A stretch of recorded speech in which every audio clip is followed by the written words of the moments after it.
शिवसेना नेत्या सुषमा अंधारे आता आपल्या सोबत जोडल्या गेलेल्या आहेत। सुषमाताई, विश्वास पाटलांनी हा व्हिडिओ शेअर केलेला आहे। शहाजी राजेंची समाधी जी कर्नाटकात आहे ती तशीच उघड्यावरती आहे। ना कर्नाटक सरकारचं लक्ष आहे ना महाराष्ट्र सरकारचं। यावर आपलं काय म्हणणं आहे?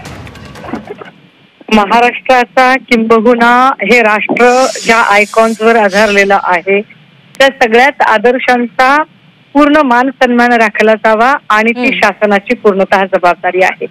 राष्ट्रीय स्मारकांचं संवर्धन आणि जतन करणं ही शासनाची जबाबदारी आहे। त्यामुळे तातडीने याच्यात कुठलेही पक्षीय राजकारण न करता किंवा हा विषय केंद्राचा आहे किंवा राज्याचा आहे अशी सुद्धा टोलवाटोलवी न करता तातडीने याची दखल घेतली पाहिजे। G24 तासचं आम्ही अभिनंदन करतो की ते दरवेळेला असे समाजाभिमुख विषय आमच्या समोर आणत आहेत आणि आम्हाला इतक्या वास्तवदर्शी घटनांचं आकलन करून देत आहेत। धन्यवाद। सुषमाताई, स्वतः शिवसेना या संपूर्ण प्रकरणाचा पाठपुरावा करणार का यापुढे? निश्चितपणे मी स्वतः सुद्धा राष्ट्रीय स्मारक जतन संवर्धन यांच्याकडे या संदर्भाने पत्र लिहीन। नक्कीच।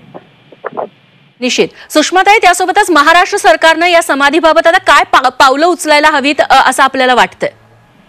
महाराष्ट्राचं आराध्य छत्रपती शिवाजी महाराज आहेत आणि महाराजांशी संबंधित असणारी प्रत्येक गोष्ट याच्यामध्ये पक्षीय श्रेयवाद किंवा राजकारण या गोष्टी न आणता तातडीने त्याची पूर्तता करणं ही महाराष्ट्र शासनाची सुद्धा जबाबदारी आहे आणि त्यांनी सुद्धा ती दखल घ्यायला हवी। आणि मला असं वाटतं की G24 तासने सकाळी जशी पर्यटन विभागाची बातमी लावली आणि तातडीने पर्यटन विभागाला जाग आली त्याच पद्धतीने निश्चितपणे या बातमीचं सुद्धा त्यांनी तात्काळ दखल घ्यायला हवी। निश्चित। सुषमाताई, खूप खूप धन्यवाद। तुम्ही इतकी सविस्तर प्रतिक्रिया G24 तासला दिलीत त्याबद्दल।